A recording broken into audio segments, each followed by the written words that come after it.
আমার জীবনে পরিচয় হয়েছে অনেক ব্যক্তির সাথে, ভিন্ন ভিন্ন ধরনের মানুষ। এনাদের সাথে আলাপ হয়ে খুব ভালো লেগেছে, অনেক শিক্ষাও লাভ করেছি।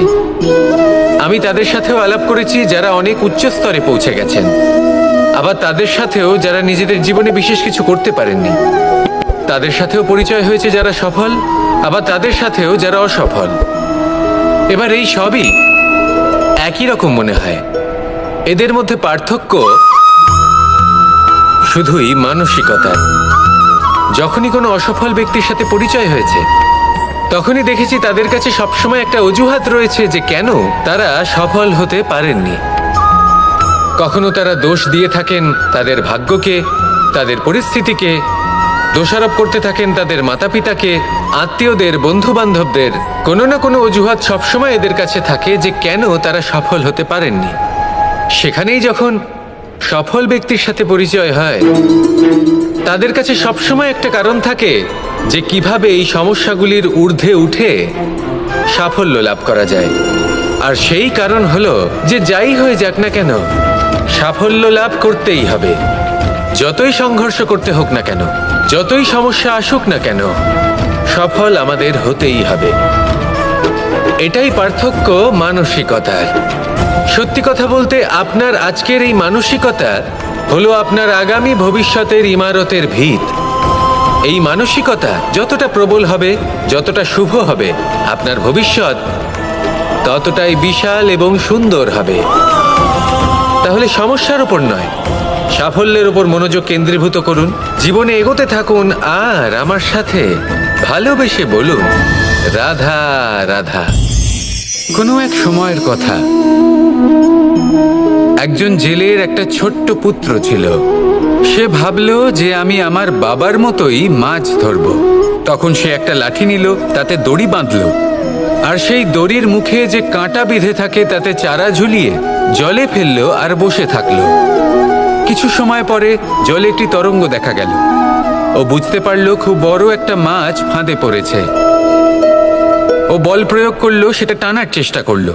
মাছও বল প্রয়োগ করলো, আর শেষে যেটা হলো, সেই দড়ি ছিঁড়ে গেল আর মাছ বেঁচে পালিয়ে গেল। দেখুন, ও অনেক চেষ্টা করলো কিন্তু অসফল হলো। কখনো অধিক বল প্রয়োগ করলো, আবার কখনো কম বল, কিন্তু কিছুতেই সফল হলো না। ও পঞ্চমবার প্রচেষ্টা করলো, না বেশি বল প্রয়োগ করলো না কম, ততটাই বল প্রয়োগ করলো যতটা পর্যাপ্ত, ঠিক ততটাই বল, যতটা বল সেই মাছ প্রয়োগ করলো। আর শেষ পর্যন্ত জীবনে প্রথমবার ও মাছ ধরতে সফল হলো। এবার এই কথার সারমর্ম কি? ভারসাম্য। এটাই হলো জীবনের সবথেকে বড় নিয়ম। আমাদের সবার জীবনে সমস্যা রয়েছে, কখনো মন দিয়ে ভেবে দেখবেন। জীবনে যদি কোনো ক্ষুদ্র সমস্যা বা ছোট সমস্যা থাকে, আর সেটা সমাধান করার জন্য আপনি বেশি চেষ্টা করছেন, তাহলে তার দ্বারা সমাধান হয় না, বরং আরও বিপদ বেড়ে যায়। যখন কোনো বড় সমস্যা থাকে আর আপনি কম চেষ্টা করতে থাকেন, তখন সমাধান হয় না, তা চলতেই থাকে। শুধু এটাই হলো ব্যাপার। জীবনের সমস্ত সমস্যার একটা ভারসাম্য বজায় রাখা, যদি এটা আপনি শিখে ফেলতে পারেন, জীবনটা আপনার হাতের মুঠোয় থাকবে। আসুন আমার সাথে ভালোবেসে বলুন রাধা রাধা। আমরা কখন উচিত কাজ করি, কখন অনুচিত কাজ করি, কখন পুণ্য করি আর কখন পাপ করি, কখন ন্যায়ের পথে চলি আবার কখন অন্যায়ের পথে চলি, তা দুজন ব্যক্তি বুঝতে পারেন, পরমাত্মা আর অন্তরাত্মা। এবার প্রত্যেক মুহূর্তে কি হয় পরমাত্মা সবই জানেন, তার কাছে কিছুই গোপন নয়। কিন্তু প্রত্যেক মুহূর্তে আপনার কি করা উচিত সেটা উনি এসে আপনাকে বলতে পারবেন না। সেই জন্য আমাদের ভেতরে অন্তরাত্মা আছে, আমাদেরই চেতনার একটি অংশ। একবার চোখ বুঝে দেখুন, অন্তরাত্মার মধ্যে নিমজ্জিত হয়ে ভাবুন আর বোঝার চেষ্টা করুন। এই অন্তরাত্মা সবসময় আপনাকে শুভ কাজ করার জন্য প্রেরিত করেন আর অশুভ কাজ করা থেকে বিরত করেন। এই অন্তরাত্মার কথা মানতে থাকুন। পরমাত্মা সবসময় আপনার কাছেই পাবেন। আসুন আর আমার সাথে ভালোবেসে বলুন, রাধা রাধা। মানুষের জীবনে দুই ধরনের আবেগ থাকে যা চিরকাল তার সাথে বসবাস করে। প্রথম, স্বপ্ন। দ্বিতীয়, অজুহাত। মানুষ হাজার হাজার স্বপ্ন দেখতে পারে। আমাকে এই কাজ করতে হবে, আমাকে ওখানে ঘুরতে যেতে হবে, আমায় জীবনে এই অসম্ভব কাজ বাস্তবায়িত করে দেখাতে হবে, আদি ইত্যাদি। এবার ঠিক যেমন স্বপ্ন দেখেন সেইভাবে অজুহাতও খুঁজে নিয়ে আসেন। আমি এই স্বপ্ন পূরণ করতে পারলাম না, কারণ আমাকে কেউ সাহায্যই করলো না, কারণ আমি দুর্বল হয়ে পড়েছিলাম, কারণ আমার কাছে সময়ই ছিল না, আদি ইত্যাদি। এবার সাফল্য এবং অসফলতার মাঝখানে এই ধরনের সংঘর্ষ হতে থাকে। সাফল্য তখন লাভ করা সম্ভব যখন আপনার স্বপ্ন আপনার অজুহাতের থেকে অনেক বড় হয়, আর অসফলতা তখন পাবেন যখন আপনার অজুহাত আপনার স্বপ্নের থেকে অনেক বড় হয়। আপনি যদি সাফল্য লাভ করতে চান তাহলে চেষ্টা করতে থাকুন, পরিশ্রম করুন। যদি অসফল হন তাহলে ভয়ভীত হওয়ার কোনো প্রয়োজন নেই। নিজের ভুল বুঝুন, তাকে শুধরে নিন, আবার চেষ্টা করুন। কিন্তু যদি নিজের জীবনে অজুহাত নিয়ে আসেন তখন স্বপ্ন কখনো পূরণ হবে না। আসুন আমার সাথে ভালোবেসে বলুন, রাধা রাধা। এমন কিছু রয়েছে মানুষের মনে, তাদের জীবনে এমন এক আবেগ যা সর্বজন বিদিত, যা সবাই জানেন যে উপস্থিত আছে। সেটাকে আমরা সমস্যা বলে থাকি। এমনিতে আমরা সকলেই জানি যে এমন কোনো গৃহ নেই যেখানে মৃত্যুর ছায়া পড়েনি, এমন কোনো বৃক্ষ নেই যার দ্বারা ওষুধ তৈরি সম্ভব নয়, এমন কোনো অন্ন নেই যা সময়ের সাথে বিষ বা অমৃতে পরিণত হতে পারে। এবার এই সমস্যাগুলি কোনো ব্যক্তির জন্য সমস্যা হতে পারে, কিন্তু নিজে থেকে এরা কোনো সমস্যাই নয়। এরা আসে আমাদের সাহায্য করতে, আমাদের কিছু শেখাতে। আপনি নিজেই দেখুন, পর্বতের শিখর থেকে কোনো এক পাখি পড়ে গিয়ে নিজের প্রাণ ত্যাগ করলো। সেটা কখন সম্ভব? যখন সেই পাখি ওড়ার চেষ্টাই করে না। তখন যখন কোনো ব্যক্তি জলে পড়ে যান এবং ডুবে গিয়ে নিজের প্রাণ হারান, এর সম্ভাবনা কখন বেশি থাকে? যখন সেই ব্যক্তি সাঁতার কাটার চেষ্টাই করেন না। তখন এই সমস্যা প্রত্যেকের জীবনে থাকবেই, কিন্তু এটা মনে রাখা প্রয়োজনীয় যে কোনো সমস্যা পরিস্থিতির কারণে সমস্যা হয়ে ওঠে না। এই পরিস্থিতি যখন আমাদের সামনে আসে আমাদের তা কঠিন মনে হয়, আমরা নতমস্তক হয়ে পড়ি, ভয়ভীত হয়ে পড়ি, তার সম্মুখীন হতে পারি না। তখন তা সমস্যার রূপ নেয়। দৃঢ় হয়ে দাঁড়িয়ে থাকুন সাহসের সাথে, এই পরিস্থিতিগুলির সম্মুখীন হন। দেখবেন সমস্যা কখন সাফল্যে পরিণত হবে আপনি জানতেই পারবেন না। আসুন আমার সাথে ভালোবেসে বলুন, রাধা রাধা। এই সমগ্র সংসারের সবথেকে গুরুত্বপূর্ণ ব্যক্তি কে? স্বয়ং আপনি। নিজের জন্য তো বটেই, তাই না? কারণ যখন আপনি জন্মগ্রহণ করেন, নিজের চোখ খোলেন, এই সংসারে আসেন, তখনই তো এই সংসারকে আপনি দেখতে পান, অনুভব করতে পারেন। এখানকার আবেগ, এখানকার মানুষজন তখন থেকেই অনুভব করেন। যদি আপনি না থাকেন তাহলে এই সংসারের অস্তিত্ব আপনার কাছে শূন্যের সমান, তাই না? আপনি না থাকলে এই সংসারও আপনার কাছে নেই। এবার সবাই বলবেন যে এ তো সত্যি কথা, সেই অনুযায়ী তো আমার স্বার্থপর হওয়া উচিত, অহংকারী হওয়া উচিত, কারণ আমার কাছে আমিই তো সবকিছু। দৃষ্টিভঙ্গি পাল্টে দেখুন, আপনার কাছে সবথেকে বেশি গুরুত্বপূর্ণ ব্যক্তি কে? আপনি নিজেই। সেই মানুষটি কেমন হওয়া উচিত একটু ভেবে দেখুন। সবসময় সকলকে সাহায্য করুন, একসাথে মিলে পরিশ্রম করুন, সাহায্য করুন অন্যদেরকে, এটা অতি আবশ্যক। এবং তার থেকেও বেশি গুরুত্বপূর্ণ হলো এটাই যে আপনার মনে যেন কখনো এই বিষয়ে ভয় না থাকে যে আমি আমার প্রিয়জনদের, আমার কাছের মানুষগুলিকে হারিয়ে ফেলব। এই ভয় কখনোই মনের মধ্যে থাকা উচিত নয়। যদি ভয় থাকে তাহলে থাকুক এই বিষয়ে যে সকল মানুষ আমার জীবন থেকে, আমার থেকে দূরে চলে যাচ্ছেন, তাদের বাধা দিতে দিতে আমি যেন নিজেকেই না হারিয়ে ফেলি। নিজের অস্তিত্বকেই না হারিয়ে ফেলি, নিজের ব্যক্তিত্বকে, নিজের বিচারধারাকে, নিজের করুণার শক্তি না হারাই। তাহলে এই ভয় ত্যাগ করুন আর আমার সাথে ভালোবেসে বলুন, রাধা রাধা। মানুষের দুটো রূপ রয়েছে। এক, আমাদের এই মুখ যা শুধুই চোখে দেখা যায়, আর দ্বিতীয় আমাদের এই মন যা শুধুমাত্র অন্তরাত্মা দ্বারা দেখা যায়। এবার আমাদের এই মুখ তা ঈশ্বর সকলকেই আগে থেকেই প্রদান করেছেন, কিন্তু এই মন কেমন হবে তা আমাদের জীবনের অনুভূতি এবং আমাদের জীবনের লক্ষ্য এগুলি সুনিশ্চিত করে। অর্থাৎ নেত্র দিয়ে দেখা যায় আমাদের এই মুখ, তা শুধুই এই কারণে প্রয়োজন যাতে সংসার আমাদের দেখতে পায়, আমাদের চিনতে পারে। কিন্তু যদি এই সংসারে আপনি প্রকৃত অর্থে মান সম্মান লাভ করতে চান, তাহলে নিজের অন্তরাত্মাকে আপনাকে বিকশিত করতেই হবে। দেখুন, কথায় আছে এই যে অসুর, তা শারীরিকভাবে উপস্থিত নয়, তা মনের মধ্যে থাকে। যদি এই মন থেকে অসুরকে বের করে দেওয়া যায়, তাহলে শরীরে তা উপস্থিত থাকবেই না। তাই মনকে শুদ্ধ করুন আর আমার সাথে ভালোবেসে বলুন, রাধা রাধা।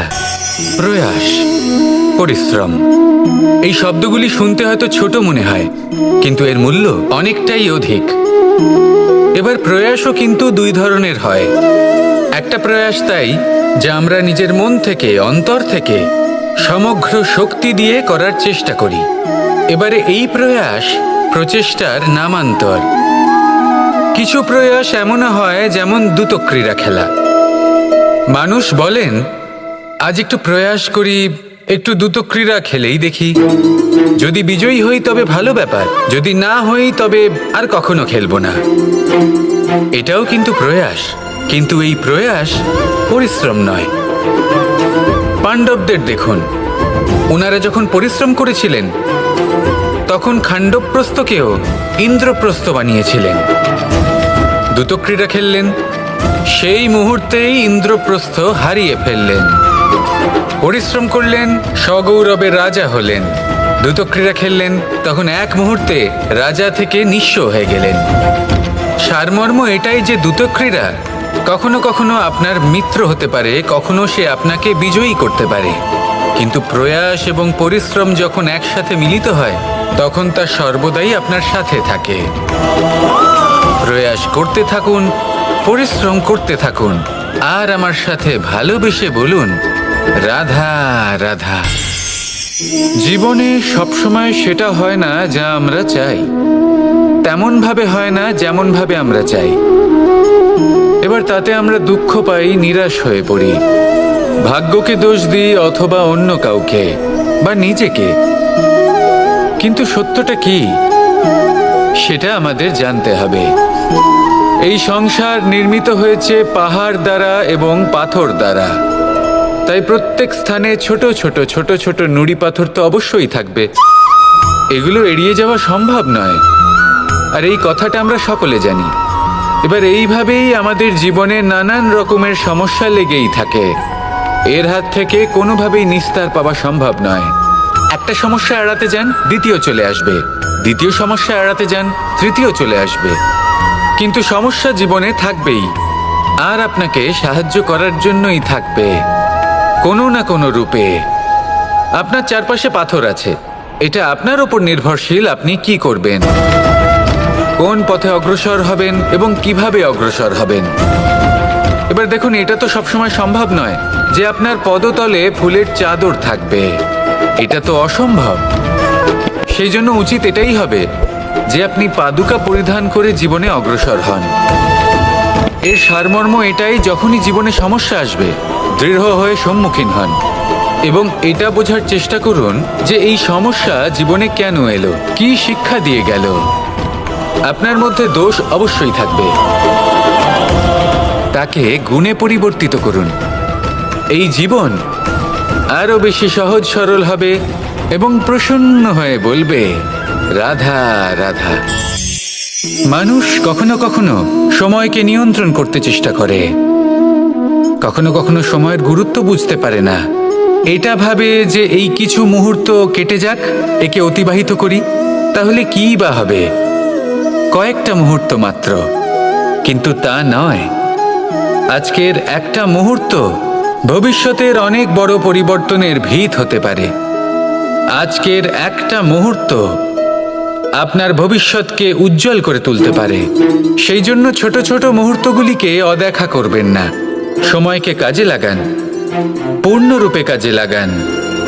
এবার যদি আপনি কাউকে সাহায্য করতে চান আর সেই কারণেই যদি থেমে থাকেন, তাহলে ঠিক আছে, কারণ আপনি কাউকে সাহায্য করে তার জীবনকে আরো ভালো করে তুলতে চাইছেন, আরো শ্রেষ্ঠ করতে চাইছেন। এই পুণ্য, এই কর্ম ফিরে আপনার কাছেই আসবে আর আপনার জীবনকে শুভ করে তুলবে। কিন্তু যদি আপনি আলস্যের কারণে থেমে থাকেন এবং কিছুই না করেন, সময় নষ্ট করেন, তাহলে কিন্তু একটাই ঘটনা ঘটবে, আপনার ভবিষ্যৎ বিপদগ্রস্ত হয়ে পড়বে, আর কিছুই নয়। সেই জন্য এটা বোঝা প্রয়োজন যে কখন থামতে হবে এবং কেন থামতে হবে। যদি আপনার থামার কারণ এবং সময় অনুচিত হয়ে থাকে, তাহলে আপনার ভবিষ্যৎ কখনোই উচিত হতে পারে না। সেই জন্য সময়কে সম্মান করুন আর পূর্ণ ব্যবহার করতে শিখুন। আর আমার সাথে ভালোবেসে বলুন, রাধা রাধা। অনেক মানুষ আমাকে এসে বলেন যে কানাই, তোমার কথাগুলি তো আর কি বা বলি, তোমার কথা কি থেকে কি করে ফেলতে পারে, অসম্ভবকে সম্ভব করে ফেলতে পারে। এত শক্তি তোমার কথাতেই রয়েছে, তো অন্য কিছু করার কোনো প্রয়োজনই কোথায়? এবার ওনারা এই কথাটা বুঝতে পারেন না যে জ্ঞান শুধুমাত্র শব্দের সমন্বয় মাত্র। কিন্তু এর অর্থ কি সেটা জানার জন্য অনুভব করা প্রয়োজনীয়, সেই পথে চলা প্রয়োজনীয়। এই অভিজ্ঞতাই আপনাকে অর্থ বুঝিয়ে দেবে। ঠিক যেমন তুমি কর্ম করতে থাকো, ফলের চিন্তা করো না, এটা শুধুই শব্দ। এর সারমর্মটা কি, এর অর্থ কি, সেটা বোঝার জন্য সেই পথে আপনাকে অগ্রসর হতেই হবে, সেটা যাপন করতে হবে, কর্ম করতে হবে নিরন্তর। এটা ভাবলে হবে না যে আমি কি আমার কর্মের ফল আদৌ পাবো কিনা, তবেই আপনি এই কথার অর্থ বুঝতে পারবেন। কখনো ভেবে দেখবেন, আমাদের বাড়িতে যারা জ্যেষ্ঠ আছেন, বড় আছেন, আমরা তাদের পুজো করি, তাদের সেবা করি, আমরা তাদের চরণ স্পর্শ করি। কেন? কারণ ওনাদের কাছে আমাদের থেকে অনেক বেশি জীবনের অভিজ্ঞতা থাকে। জীবনে শুধুমাত্র জ্ঞান শোনাটা প্রয়োজনীয় নয়, তা বুঝতে পারা প্রয়োজনীয়।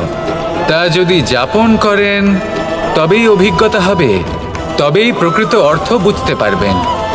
তাহলে জ্ঞান শুধু শুনবেন না, বুঝুন, তাকে আচরণে আনুন এবং আমার সাথে ভালোবেসে বলুন, রাধা রাধা।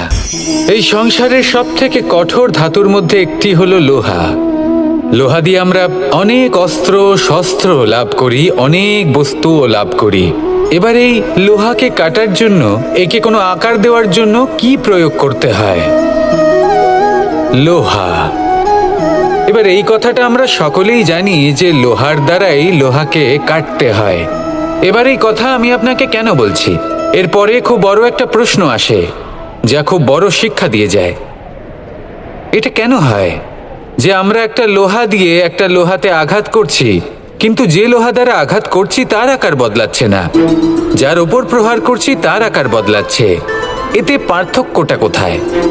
পার্থক্য হলো তাপমাত্রার। দেখুন, যে লোহাকে আমরা কাটতে চাই তার তাপমাত্রা বাড়াতে হয়, তাকে গরম করতে হয়। আর যে লোহা দ্বারা আমরা আঘাত করতে চলেছি, সেই লোহা আমাদের ঠান্ডা রাখতে হয়। অর্থাৎ ঠান্ডা লোহা গরম লোহাকে কেটে দেয়। এবার এই শিক্ষা কি আমাদের জীবনে যথেষ্ট নয়? আমাদের জীবনে অনেক সমস্যা আসতে পারে, কিন্তু আমাদের এই বিষয়ে বিশেষ খেয়াল রাখতে হবে যে আমাদের মনকে আমরা যেন ঠান্ডা রাখি, এই মস্তিষ্ককে শান্ত রাখতে হবে। যদি আমরা ক্রোধ বা ঈর্ষার আগুনে জ্বলতে থাকি, বিদ্বেষের আগুনে জ্বলতে থাকি, তাহলে আমরাও সেই লোহার মতোই হয়ে যাব যার তাপমাত্রা অত্যন্ত বেশি। তখন যে কেউ এসে আমাদের বিচ্ছিন্ন করে চলে যাবে।